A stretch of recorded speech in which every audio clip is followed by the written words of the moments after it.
My guest today is a retired trial lawyer who came out to his wife and kids at age 42, 20 years into his marriage. After years of remaining married, he finally divorced, giving up most of his worldly possessions. He went on to rebuild his fortune, married again to a man this time, and became an activist for gay rights. Joining us today from New Orleans, attorney Larry Best. Well, Larry, welcome. I'm so happy that you're joining me today. Well, thank you for having me, David. It's a pleasure to be here. So your coming out story seems a little unusual, and from the aspect that you told your business partner before your wife. Why was that? Oh, and she didn't like that either, because I'm very, notwithstanding my being deceitful about my sexual orientation, I'm an honest guy, and I was always honest with her. So when I came out to her, I admitted that I had told my law partner first. And I think the reason I did it, it's a combination of things. I had a trial coming up, and I was coming unglued. It was a big case. I had just come to this decision. I had to come out, and it was interfering with my focus and my concentration. I felt like I just had to get it off my chest. And I thought, well, this will be a dry run. This is a way to run through it, see how it goes. So when you were driving to that trial, how did he react when you were telling him? He reacted with a joke. He was very quiet at first, and then he said, well, I figured you were going to tell me you were either boffing Sheila, our receptionist, or you were going to tell me you were gay. And he said, I was kind of hoping it was Sheila. Wow. He can be a witty guy. He has a very, very quick mind. I don't think that was really what it was on his mind to say. I think he was shocked. I think he didn't like it. I think he was afraid for his future because he was 7 years younger than me. We just started a law firm, and I think he thought we're going to crash and burn. And he was nearly right. But his mother wound up telling him he needed to stand by me. She was from New York. Well, they were all from New York. And so I appreciated that she did that, and he did. So when you got around to telling your wife you'd been married 20 years, if I recall, you'd had 3 children. Yes. How did that work out when you told her? Well, I don't know if anybody who's told. I'm sure there are people who've told their wives and it went well, but I haven't read those stories yet.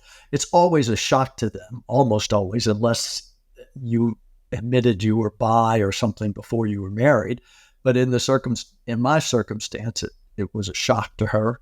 And at first, the first thing she said, oh, I was so worried. She said, you've been so detached the last few weeks. You've been depressed.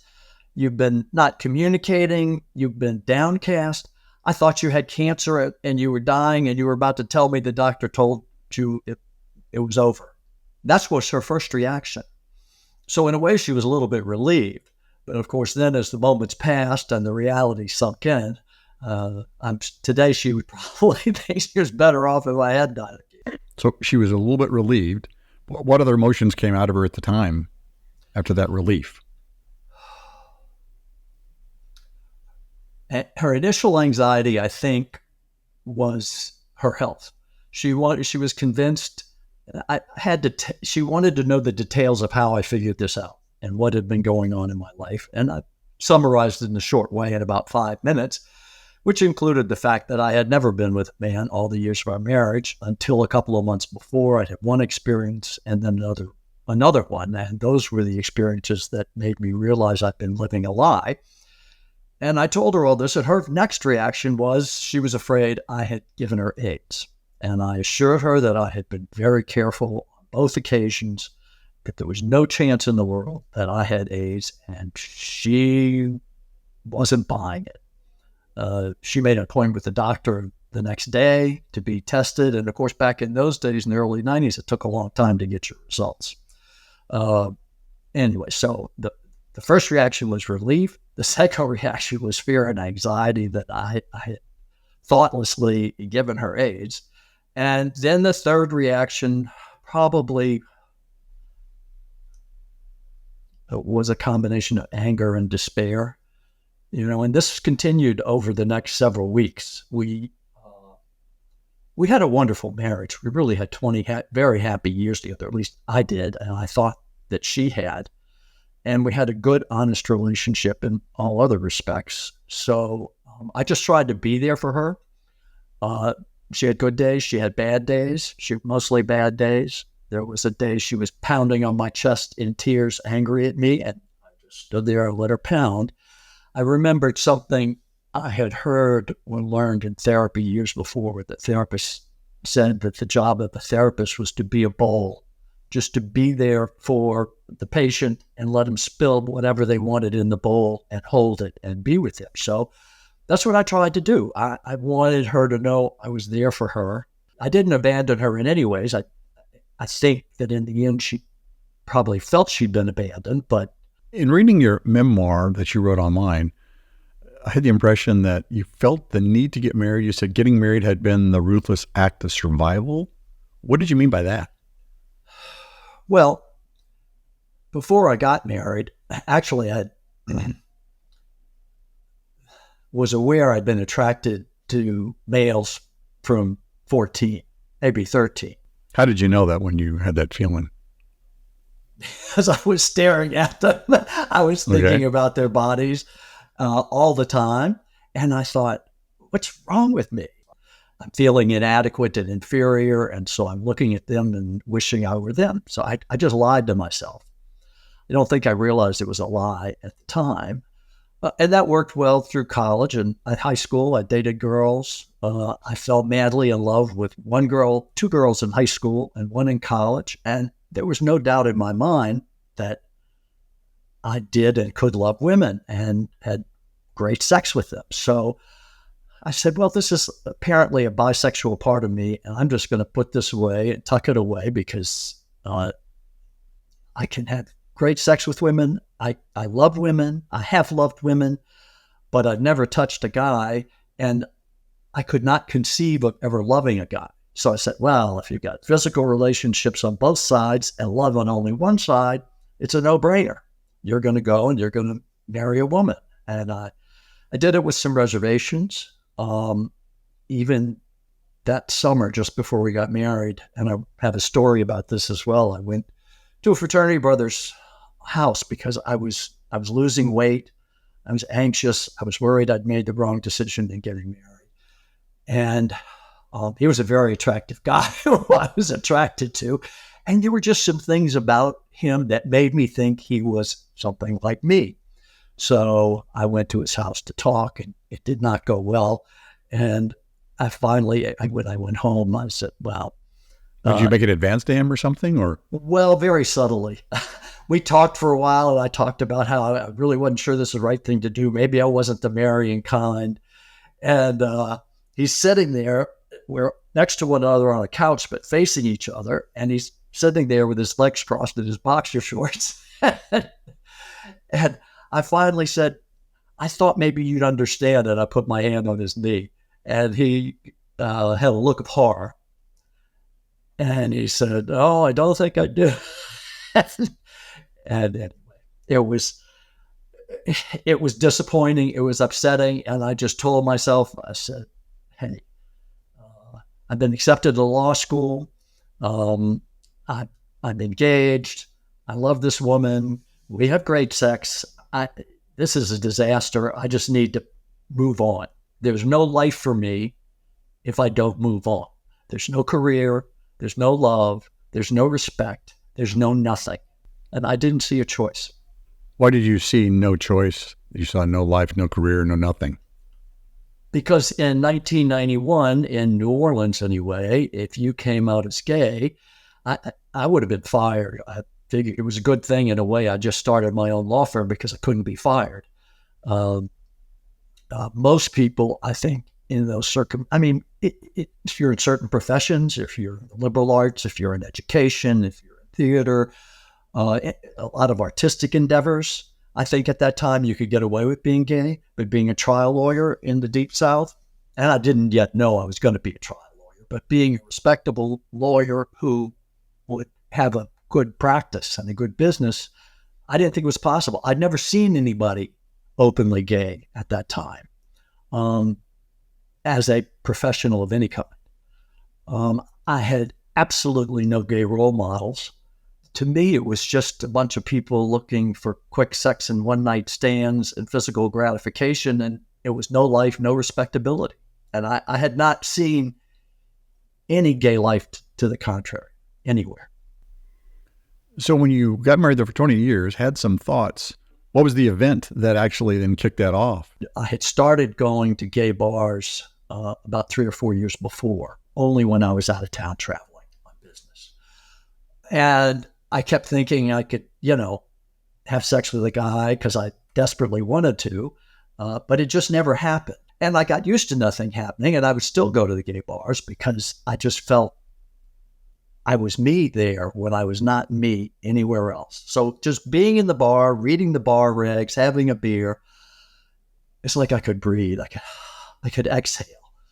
And so I did that. And then suddenly, just a couple of months before I told my wife, I was in an empty bar in Alexandria, Louisiana. And a guy comes in and he sits down next to me and starts chatting me up. And we wound up going back to my hotel room together. And he, too, was a married man with children. And it was just a wonderful experience. I didn't feel guilty. I felt fulfilled. I felt enriched. I felt real for the first time in my life. I felt complete. And I didn't know this guy. I'd never seen him again since. So I said, okay, well, I'll go ahead and I'll just do this when I'm out of town occasionally, and it will scratch the itch and everything will be okay. And so then the next out-of-town business trip was to Boston to go visit my clients. And so I'm at the bookstore, and I'm walking out of the bookstore, and there's a sticker on the wall on the stairway down to Boylston Street in Boston, and it said, Dream Boys of Boston, and a phone number. Dream Boys of Boston. I called and set up an appointment, and he came up and had a very nice room. I had a bar and everything, and a sitting area and views over Boston Harbor. And I really liked it. So I got back to New Orleans. It dawned on me, oh my God, you're in love with this guy. And you wouldn't think that would happen, but I suppose I was like an accident waiting for a place to happen, if you understand what I mean. And I said, you're in love with this guy. This is going nowhere. You're a fool. You have to put this aside. You have to forget this. But I couldn't escape the conclusion that, 20 years ago when I concluded it was impossible to love a man, I had been wrong. And here I had loved somebody I barely even knew in this violent, obsessive way. And I suppose I could have lied to myself again and said, well, this is just an infatuation. It's not real love. Let it go. But somehow my whole world came crashing down around me in that moment. And I burst into tears at my desk. And I remember the ink running as my tears fell on the page of my notes. And I said, I can't live like this. I can't do this another day. I've got to be me, and it's going to destroy my career, and my family, but there's nothing I can do. I felt like I couldn't breathe, like I was suffocating. And the only way I could take a breath of air was to come out. And so it was a week or 10 days later, I told my law partner. A week after that, I told my wife. A few days after that, we told the kids. And a week after that, I moved out. Wow, that is fast. Well, it is fast. And I heard lots of other people's coming out stories, and most people don't do it that fast. But I felt it was like a Band-Aid. I needed to rip it off quick. I needed to get to a new place quick. I thought it was better for everybody. Just let's get this done with, for me to live in the house and all this, pretend everything's going in a normal way. I didn't think I was capable of that. I knew my wife and I would not get along in the same way. The kids would know something was wrong. It was going to go to hell if I didn't come out. So I said, I just got to be honest. And that's what I did. More of my interview with Larry in just a moment. But first, I'd like to recommend a book I found insightful on my coming out journey. The book is Fashionably Late, Gay Pie and Trans Men Who Came Out Later in Life, edited by Vinnie Kinsella. The book is a collection of 16 narratives from individuals who navigated the complexities of coming out later in life as gay, bisexual, or transgender. In essence, their second coming of age. Through their stories, readers will find solace, inspiration, and a sense of community in their own journeys of self-discovery and acceptance. For more books and online resources about coming out later in life, visit outlatewithdavid.com. Now back to more of my conversation with Larry. Let's go back to your wife then. So once you told her this story, did you decide you're going to get divorced when you moved out or stay together? How was that going to work on the family dynamics? Oh, I didn't even think about divorce because remember, we didn't have gay marriage then. This is 1991. And the way I looked at it, it didn't matter. You know, if I found somebody whether I was married to or not, it wouldn't affect what I was looking for, which was a relationship, a long-term relationship with a man. And so I thought, well, I can stay married to her because it's just simpler and it will give her a sense of security. And I assured her and the kids that their daily living circumstances would not change.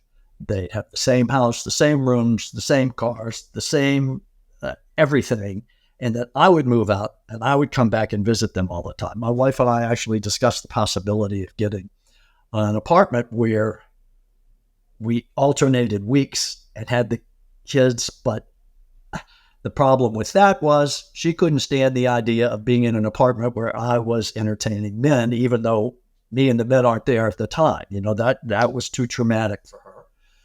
And so finally, I just thought, well, the best thing, it would be wonderful to have shared custody, but I mean, I'm working all the time and traveling all the time anyway, and she's a stay-at-home mom. So let's let the kids stay where they are, and let's let her stay where they are. And I moved out and got an apartment. But a year later, I bought a small house in the same neighborhood where my family lived. And 18 months after that, bought a house right around the corner from them. So I wanted to be in their lives. They were my family. I didn't want to leave my family. It broke my heart to move out from my family, not to see my kids over the dinner table was just, you know, one of the hardest things I ever had to deal with. But I went to all their school activities, you know, went to the if I was in town and able to, I went to the boys' basketball games and their track meets and all of their school functions. I was there. And I did what I could.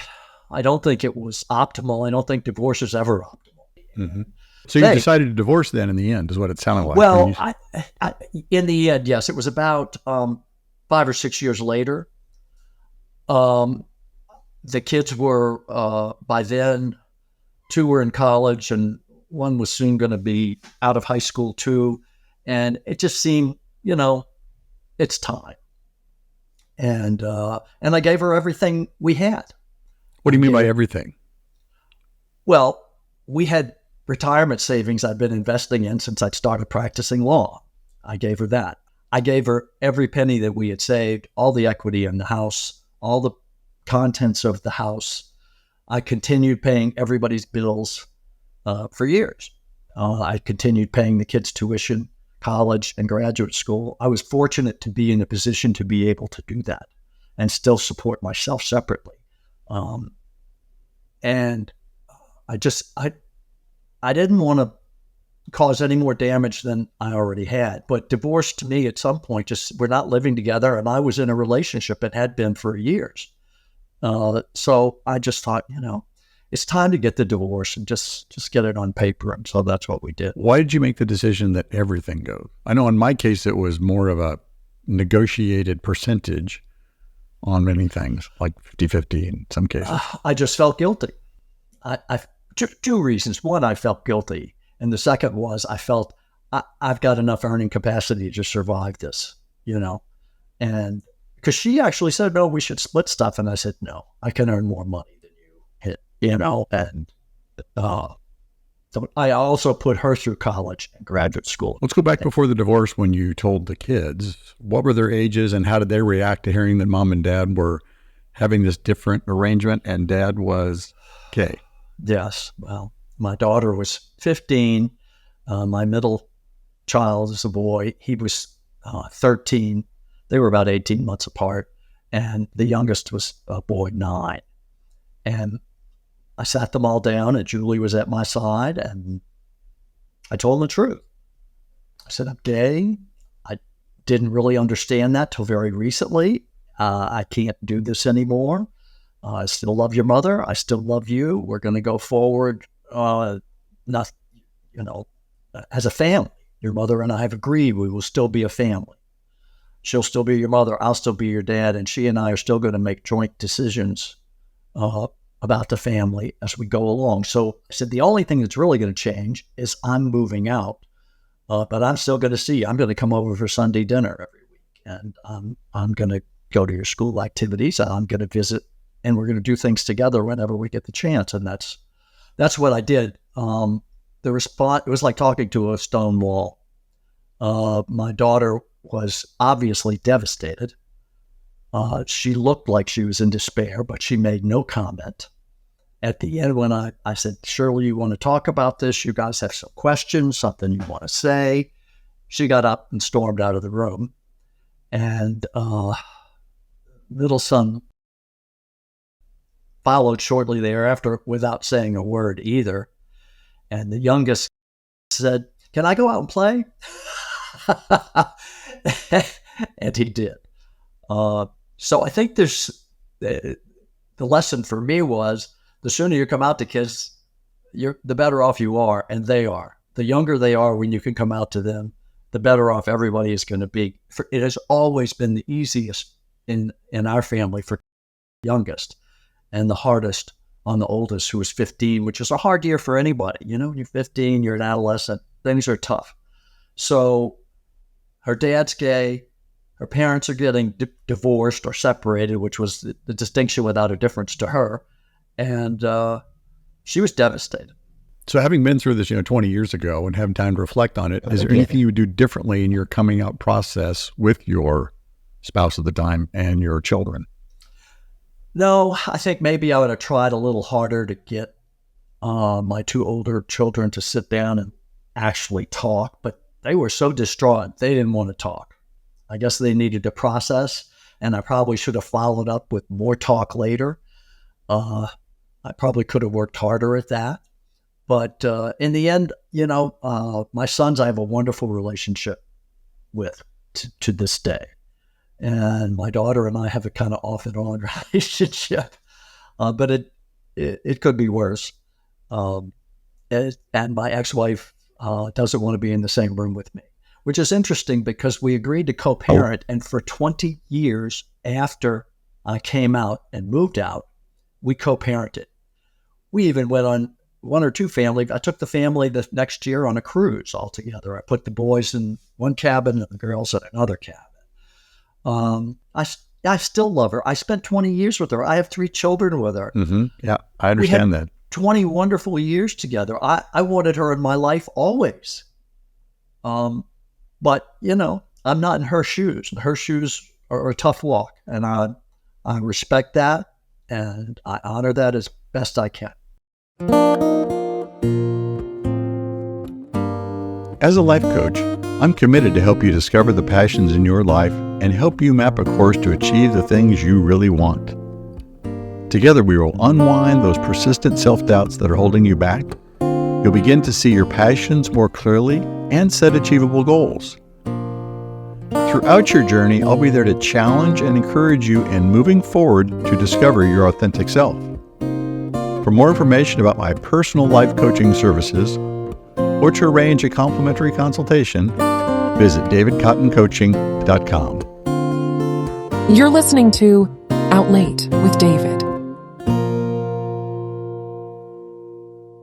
Well, based on your coming out story, all that you've been through, you've had a chance to reflect on lots of things. You've written a lot of your story of before and after coming out.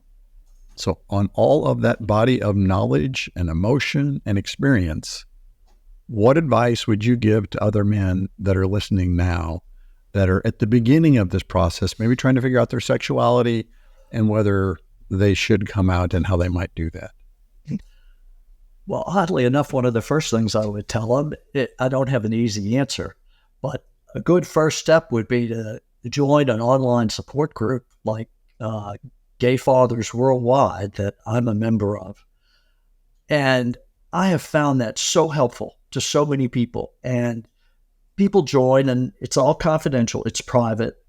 If you're not a member, nobody can see it. So they can talk with safety and security. And the new member will typically come on and post a long thing about his experience. And then people say, oh, welcome. We're so happy to have you here. And my story was like yours in this respect and mine. And they start exchanging things. And in addition to the comments online where all the members can see them, a lot of members, including myself, will say, hey, direct message me. We can talk on the phone. Because sometimes people just want to talk one-on-one. And I've talked with many, many guys one-on-one. And I don't remember a single one that didn't feel they benefited from the conversations. It might not have solved all their problems, but they had somebody to talk to. They weren't alone in the world anymore. And that's the biggest challenge, I think, for men coming out of mixed orientation marriages. They're called moms. It's being alone. It's having nobody to talk to, nobody who you know. And frequently they're living in a straight world. They don't know any gay people. Because what happens is when you're around other gay people, you begin to reconstruct your persona in odd ways. I mean, your personality doesn't change. Who you are doesn't change. But what you think of yourself changes because you're with other people who treat you with dignity and respect. And for many of us, that's a very refreshing experience. We haven't had that before. And we meet people who are like us. And it builds up your self-esteem and it helps straighten your spine to deal with all the problems you got to deal with. So talk to people. I recommend therapy. Anybody that's got big problems, they should go to therapy. Family therapy sometimes is an option to consider. Talking to people. But most importantly, just be yourself. Live your life. You only got one time around here. And you shouldn't be living somebody else's life. You got to be true to yourself. And the cost is high to you, to your loved ones, to everything. But I don't know anybody that came out and regretted it. Not a single soul. It takes tremendous courage. And a lot of times you don't see a light on the end of that tunnel, proverbial tunnel, but it is there. It just takes a while to get there. You're right. It takes a lot of patience. So right. Because as you talked about, some spouses are supportive at first and not later. Some are not supportive at first and are later. Some go up and down. Same with family and friends. You just have to live your life and be true to yourself. You can't control the others in your orbit. They're going to do what they believe is right for them.